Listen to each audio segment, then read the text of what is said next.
and they don't even have to find a kiosk. So Yeah. more and more, it's just about easier and more convenient methods to pay and play.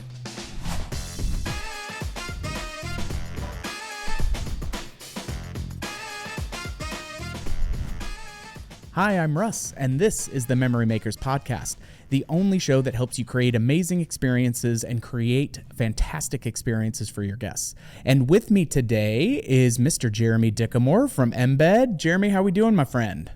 Doing good, Russ. Thanks for having me. Absolutely. I'm excited to get diving in. We've been talking a little shop in our pre-production, making sure we've got all our ducks in a row, and really excited for our listeners to be able to get a little bit of a better understanding, especially for those newer to the industry, but even those that have maybe even been on a cashless system.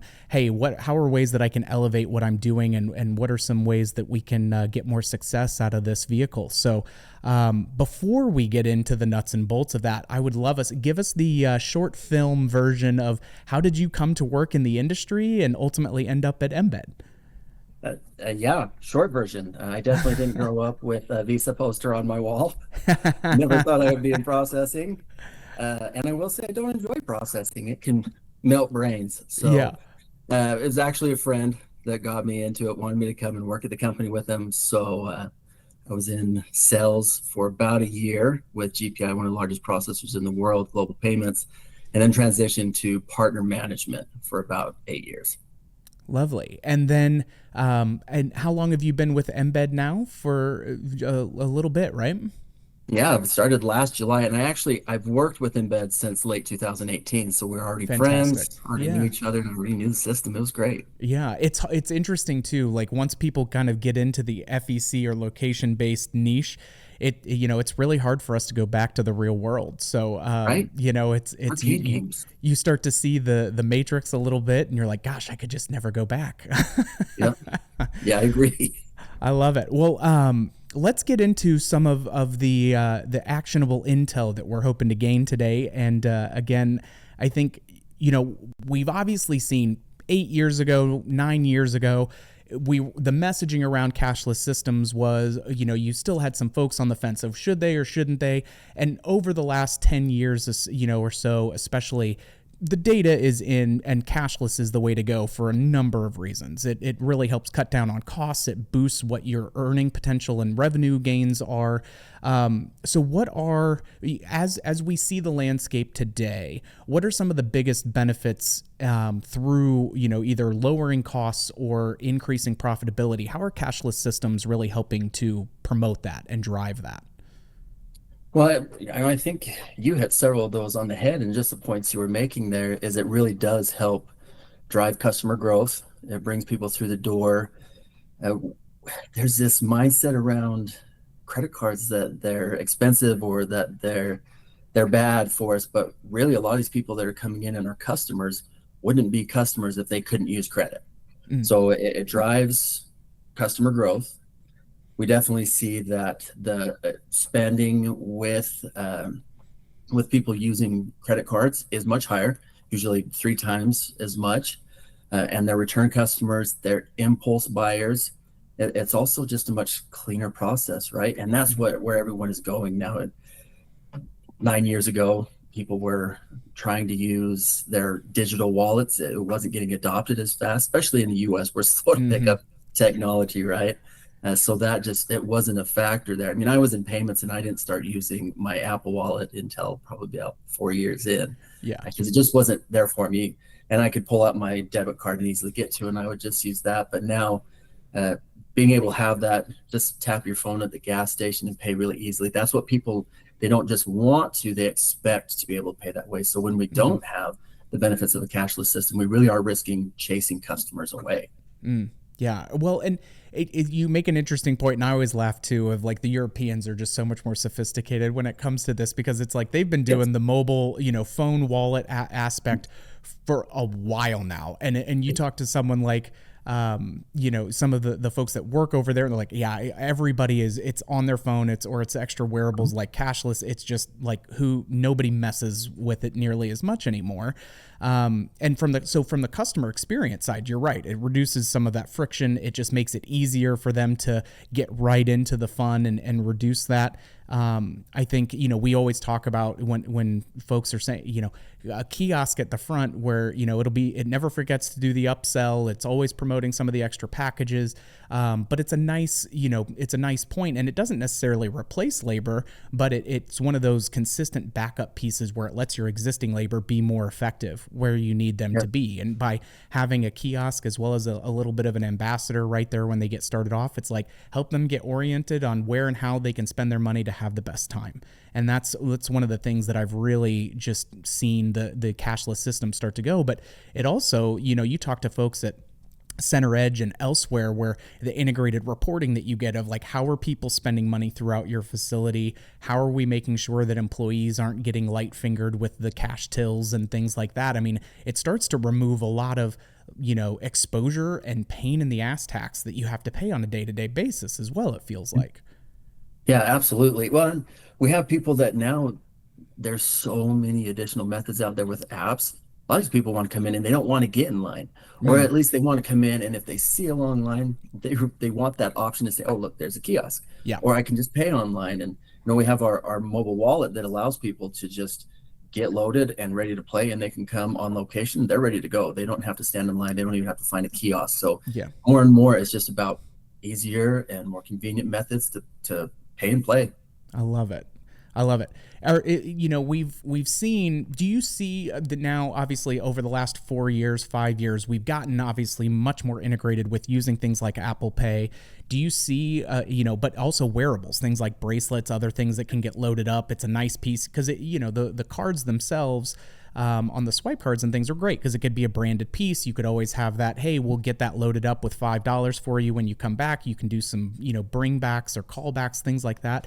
Where do you see more folks leaning into the Apple, or the phone payments and the mobile wallets as well as the wearables? Is there kind of a tier or a level of volume that folks are doing? Is it just kind of, hey, up in the Northeast where you've got bigger cities and things, they're used to it and they're doing it more? Like where are we seeing the future of those go as opposed to the traditional even swipe cards that we're used to with the systems? Well, we see that kind of all over the place, really. And the reason we see that, because people will ask, what should I do? They'll ask about mobile wallet, they'll ask about wearables, and it depends on kind of demographics who are coming there. If you have a lot of parents coming through, a wearable is great because it's not just a generic card, it's this bracelet that you have that can be really cool. I like to tell people, because this is true, but my son got a bracelet back when I first started working with Embed. He still has that, but I can guarantee you when we go to a local FEC and he gets a generic card, he may lose that while we're on site. Right. It's just not cool to him, right? So we're seeing this where kids are like, I got to hold on, this is cool. I can wear this to elementary school. I can wear it to middle school. We're also seeing the same with colleges. When you have FECs that are close to colleges, those wristbands were all of a sudden really popular.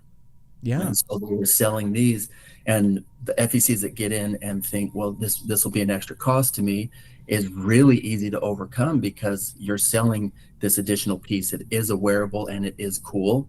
So it's really easy to upsell that. You charge an amount for it, and you can dismiss that easily by just adding some bonus credits onto their wearable. So you're giving them some extra arcade play that really doesn't cost you anything, but that way in the person's mind, they're not paying for it. And now they know where they got it. People might ask, where'd you get that? I just go to the local FEC and you can pick it up. They have a bunch of different options. So what we're seeing is, people are easily able to return, and they also don't have that feeling of, okay, done playing, I need to spend my tickets. They've got their wearable, they've got their cool card that goes in their wallet. It's easier for them to return because they're not going to lose that item. Yeah, it's interesting. We did an episode with Mike Tipton over at Redemption Plus, and he was talking about, how folks will save up their tickets, and you've got some folks that'll just spend it. That they're much more in the immediate gratification. Then you've got some savers, and you've got some super savers, and your whales, and all of that fun stuff. But like the wearables really are a key piece to that, because especially for the folks that come in that are your good regulars that really, like you are the home base or the first option because they love going there and getting after it. Like that aspect to give even a higher level of white glove service, to them for that type of a piece. It's just a great way to distinguish and drive more like, oh my gosh, it's just, everything's up a notch when we come in and we see those kinds of things in there. So it really plays in well with the buying habits of the folks that are coming in there anyway. I love that. With our mobile wallet, we see increased spend because there's a level of security there. Yep. Mobile wallet, they can actually save their kids' cards into the portal. Right. And so they can also see their spending habits. So if they come back too fast, you got to go play some other games. Yeah. But they can be sitting at the table. They can be over bowling, and the kid can come back and say, I'm out. They can load really easily from there. And because they know, hey, even if he were to lose his card, if it is a generic card, whatever it is, they have all that information in the mobile wallet. They can go up to the front and say, hey, we lost the card. Can you deactivate that one and issue us a new one? Yeah. So we're seeing higher spend averages on those as well, because people feel more secure in spending that money. Well, and then they're not having to go back to the front. They're not having to find a reload station. I mean, again, it's just removing those physiological and psychological barriers to, allow them to just stay in that groove and maximize the time and the fun that they have, instead of doing the kind of the maintenance thing of, I remember back in the day when I worked at Laser Flash, and, it was helping moms break 20s for the token machine and just all of that stuff, right? It seems silly now, and you kind of smile when you think it's like, oh, we were, we just didn't know any better at the time. The technology wasn't there, and it's just amazing how far it's come and to your point, where it's an expectation, where the customer's, experience palette is much more refined. And so people are looking for that to just be easy, and not have to work on it. So one thing I wanted to chat with you on as well is when cashless systems first came onto the scene, there were things, we had to look at things like convenience fees or service costs and all of that. How is that landscape different, for someone that is newer to the game and needing to understand, true cost of ownership when it comes to a system, and how they should be looking at setting up, certain decisions or criteria when it comes to, okay, what are convenience fees? How do they impact me? So again, I have a better understanding of what my, true cost of ownership is. That's a great question, and definitely it's changed a lot in what we see clarity-wise, because the convenience fee was always something that people would bring up and say, you can charge a convenience fee to cover the cost of credit cards, because they always thought it was so expensive. We want to drive people to cash. There's a lot of hazards there. So the convenience fee, what it really is you set up a system that is regulated to identify the cards, and you have to let the customer know upfront, if you're going to pay with a credit card, you're paying 2.5%, 3%, 3.5%.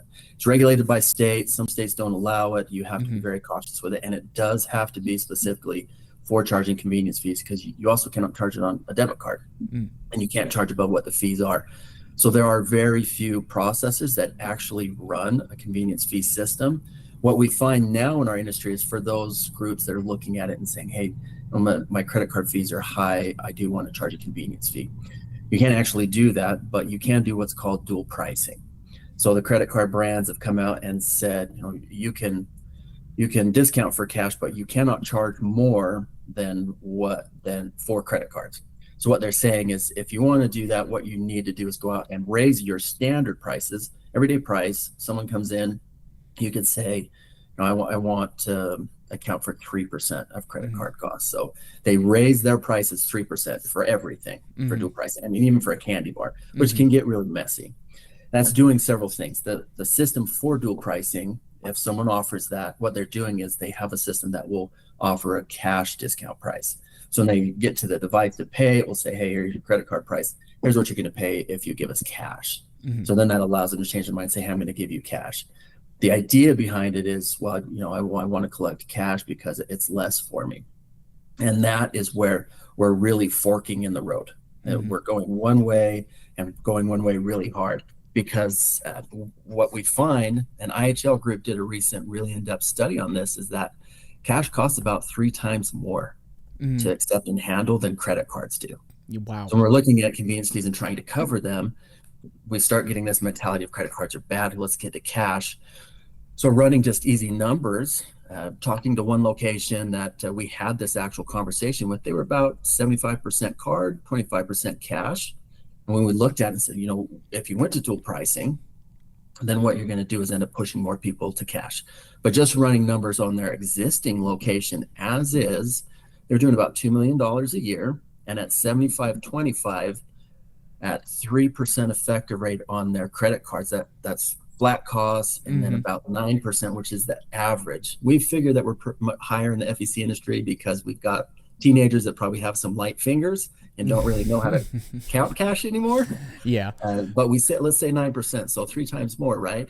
In order to collect $500,000 in cash and $1.5 million in credit card, they're actually going to pay the exact same amount of fees. It'd be about $45,000 for both, and they're collecting a third of the amount of cash. So in really managing and navigating the landscape now, I would say we can really prove based off of numbers that come in. They can run reports. They'll easily see that. And we can account for cash in the cost, right? We know that we're counting tills. We're losing money. We're compiling our deposits. We're driving our deposits. That could be armored truck. Right. Someone driving. Sometimes that's a manager. They cost more money. So those costs just start moving up. What we really want to do is move people towards cashless. We want to increase the amount of credit cards that are coming in, the amount of digital wallets that are being used. We want to drive them online, and we just want to make sure we're controlling our credit card costs because they're going to spend more. We also have a customer that can spend more on site at that same time. If they paid with cash, usually they're a lot less likely to buy again. Right. They don't want to spend all their cash. And just a year ago, the stat was about 1 in 4 Americans that didn't carry cash. Now that stat is 2 in 4 Americans. So it took a year for another 25% of our population to say, nope, I'm done with cash. I don't want to do it. Well, and it's interesting too, because we've had some players in the market that say, hey, we're going fully cashless. We do not accept cash, and it's just shaping the market, and their local customers' behavior. And a lot of them express like, hey, that transition, it's similar to folks that were moving from traditional bowling centers with leagues and scaling some of that back or making changes. It's like, you want to educate them. You want to explain, hey, here's why, all of those kinds of things. And then they commit to it, and ultimately they're much happier because it does take less. And a lot of folks that are on the precipice of that worry because they feel like, well, gosh, those folks are going to go somewhere else if they're insistent on using cash and et cetera. But it's fewer and farther between every single day that you're getting someone that is like, I am only paying with cash on this. And there are some other things in the landscape, even just at a 30,000 foot view level, because I sit on the board for AAMA, and one of the big things when we go to DC and talk to them, talk to the local legislators and staffers, really, you find out DC's just run completely by 23-year-old staffers taking the meetings for everyone. But, you look at things like Credit Card Competition Act and other things that they're trying to get some wrangling. So that way those processing fees don't, get crazy high and do all of that. So you're seeing some good elements on that,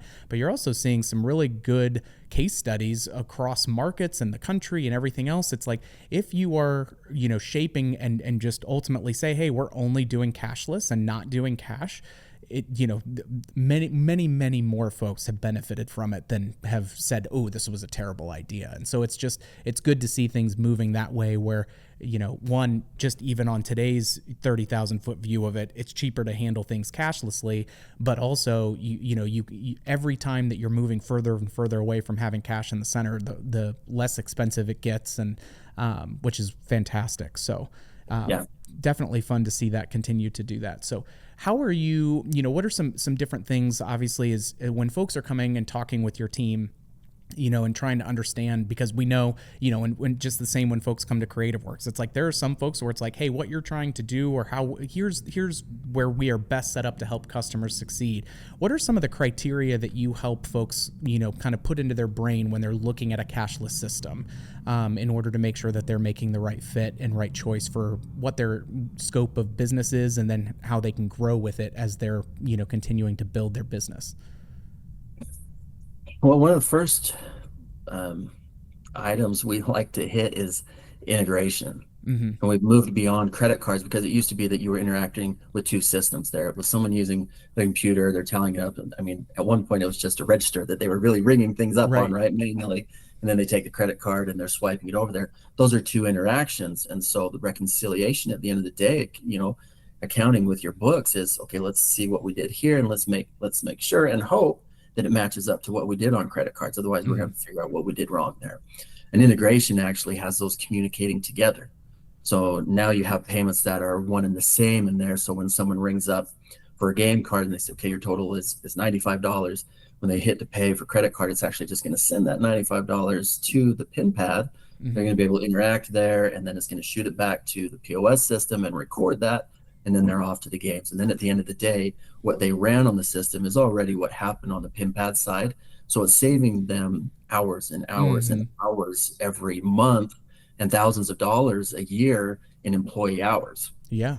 You're also not having to get in there and say, okay, what happened? This just doesn't match up. And they're spending even more time trying to find out where that error happened so that they can match up their book. So integration is really important. And integration also brings a lot of additional features with it too.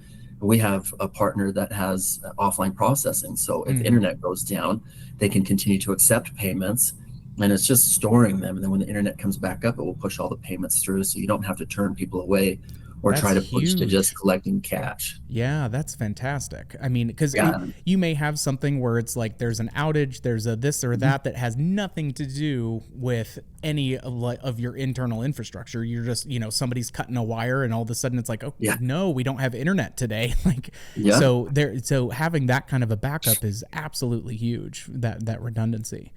Yeah, we don't. I mean, especially we've had people where things have gone down on a weekend, and Sure. those are the money makers. That is terrible Yeah. when that happens. A big tractor outside is building, and they cut the Yeah. line, and so it's down for a while. With our hybrid system too, the embed system doesn't go down, so they can continue charging for that. They can record everything, and then they're getting payments, so they can continue flowing, and that's huge to someone trying to run a business. So Yeah. a lot of times people will they maybe find a friend, I'm in processing, I can do this for you. That's great depending on the friend, but Right. I don't do that personally. I don't want to damage a friendship. Yeah. If Yeah. something goes wrong, I don't want to call and have to get feisty with my friend. Right. Well, and blurring those lines, and the other thing too is that it's we love to fancy ourselves the unicorn, and I know that so many people say it, but it's like there are some intricacies and nuances, especially like with, hey, if you're patchworking things together that have not normally been done together versus, hey, we've done this at scores of locations now and have the bugs worked out. So, there's the if you buy on twice, you'll pay, if you buy on price, you'll pay twice kind of mentality, right? Where it's you could, but just here's some of the words to the wise, or spots to be cautious of, because whether it's architects who you try to get involved that have never done an FEC before or anything like that and are used to cubicles and things, it's like how they're laying out sightlines doesn't always translate. And so finding partners who have worked together, been through these environments of, hey, we've worked with everyone from standalone escape room centers to multifaceted entertainment venue, like all of the different spectrum, like working with those companies who have been together in the trenches through a variety of situations makes a huge difference, because it's not if something goes wrong, it's when. And so it's like, do you have inherent redundancies and protections put in place through those kinds of things, as opposed to it just sending everything, flipping the table over and we're all looking around going, okay, now what? Yeah, absolutely. The other two things we really like to focus on are people get really blinded by, I have a good rate. And they kind of focus on that top tier, right? This is what my rate is, so I'm getting a good deal. What they really want to focus on is that invoice price. It's kind of like car buying, right? I like to attribute it to that. You go in and the sticker price says 19,000. You are definitely not paying $19,000 for that car. You're going out the door at $23,000. Yep. That's what we call effective rate, right? So that's what you're actually paying when you take all your fees into account. So we really focus on the end game. And a good example is we worked with one group and they thought they had really good rates, and they did have a good effective rate. I mean, it was below industry standard. We're able to come in and save them several $1,000s because there was just still savings there. And they were focusing on, we have a good rate. The rate itself looked amazing, but they had a junk fee. That's what it is. That was a junk fee down the line that they paid $8,000 for just in 1 month. Oof. So when we came in and said, hey, look, this really is just a fee that's marked up. It sounds legitimate. It's not. We can help really bring that down far and save you even more money. And that's just, that makes FECs feel really good to save money. Yeah, They're little and dupes seen though that they too, thought they were because good. yeah, and when you're trying to set that up, like there are certain things where you're like, well, this is just how it is, and Yeah. you don't know that that's something that you should be, keeping an eye out for, scrubbing and all of that stuff. And so yeah, that's Yeah. huge. That's huge. Yep. Anything else that kind of jumps to mind when they're looking through that? One of the things that I always encourage folks on, because I don't feel like I don't feel like you guys get brought to the table soon enough in the game when the concept is being put together at times. And so Yeah. it's always like oh crap, yeah, we got to figure this out. And it's, you're how far away from opening? Oh, okay. Well, let's Yeah. quickly dive in and kind of do the crash course of education. So one thing that I always encourage folks is start chatting early and often with your cashless, because it touches almost everything and is such a driver for the economic health of what your business is. Yeah. And so whether it's folks figuring out, hey, do you want the attractions to be able to be paid on cards? Do you just want the arcade? Do you want to be able to have your food service be there? Like, how does it tie in with your bowling? Like, all of your reporting, how do you need all of that to kind of live in the ecosystem, so that way you can make the right choices early on, and not then have to kind of shake the Etch-a-Sketch and rushed across the finish line to try to get that in there. So Yeah. Yeah, I think what I really like the most about being over here at Embed is that I'm not with a processor anymore, mm-hmm. but I know the processors and I know the game. I know what good pricing is. So it's fun to be on this side and really go to battle for our operators. I love it. And I can I go back love and it. say that that's just too high. Mm-hmm. Uh, one of the, I don't know how to, sickness is the word I would say, unfortunately. But the sickness of a lot of processors is that the way they make more money is by increasing their rates. Mm-hmm. So it's really important to find a good processor that's not going to do that, Right. because that is where they come in and they feel really good about their beginning rate. And then over the months and years, it moves from a 2.9% effective rate to, we had a group that we worked with last week that was at 8.6%. Whoa. And that's egregious, in Right. my Right. opinion. That's just crazy. And so if you can find the right group that doesn't raise it, and that's the partners we look for, the processors and the providers, is, hey, when you quote something, let's stick with it. Now, of course, you're going to have pass-through fees from Visa and Discover that come along, but that's all we want to see coming through. We don't want them saying, hey, here's an extra additional Mm-hmm. fee. Yeah, you did over 10,000 transactions, so here's this new tiered fee that you have, or whatever. Yeah, all of that fun Yeah, stuff. super fun. Yeah. Well, and that's the part too, where it's like the Brene Brown, person inside of me is like, okay, assume a positive intent. Did this just evolve into something? Was somebody not keeping a hand on the wheel? And then it's like, in some cases, yes. In other cases, you have some folks that it's like they're looking out for numero uno, as opposed to, playing the short-term game with this one customer, as opposed to thinking, broader in the overall health. So it's Yeah. one of those that you've got to be vigilant, or vigilant rather, on in order to do that. But well, Jeremy, thank you so much again for joining us. Before we go, there are two things that I want to touch base on. Do you have either a favorite lesson learned, or a book or a podcast that you're listening to, or even a favorite client story that you would you want to share or put out into the universe for the listeners? Well, I have a favorite quote that I've been trying to focus on recently, which might seem really weird, but my daughter and I really love the movie Free Guy. Oh And yeah. in that, Ryan Reynolds' character, Guy, says, life doesn't happen to be something that just happens to us. Mm, And he's goofy in that, but I love what it says, because yes. really, like, I'm trying to not let life just pass me by. I'm trying Mm-hmm. to be an active participant in my life and the lives of those around me. I love that. That's definitely in the vibe and the spirit of what we're about on the podcast. So well done on Yeah. that. And the other thing that I wanted to make sure to mention to folks is we've got Amusement 360 coming up. We're so excited to have your team there as a fabulous partner and participating in some panel discussions. You guys always crush it and bring such great insights there. So I just wanted to remind folks, if you haven't signed up for 360, spots are selling out fast, so you need to be moving quickly. But if you want, Embed has a discount code. So if you use the code Embed24 or EMBED24, that will get you a discount on your registration for the event. But it's going to be an absolute blast. It's 2.5 days of educational boot camp and all things FECs. So come in and check us out. But Jeremy, thank you so much again for joining us and sharing your insights. This was a lot of fun, and diving down the rabbit hole of something that is mission critical to the success of so many operators' business. So with that, we are going to wrap it up here. And if you our listeners have any ideas or thoughts that you want to have for future episodes, be sure to hit us up. If you have questions or want to learn more about Embed, be sure to check them out on their social media platforms and their website as well. Their team is absolutely fantastic and will be there to serve and answer questions and make sure that you guys are set up for success with all of that. With that, big shout out to Mikey Mike on the ones and twos, working the Ultranet for us on the podcast, making me look pretty, making Jeremy look smarter than he even is without Mike's help. So we love it. We love it. Well, you all have a fabulous rest of your day, and we will catch you on the next one, Troublemakers.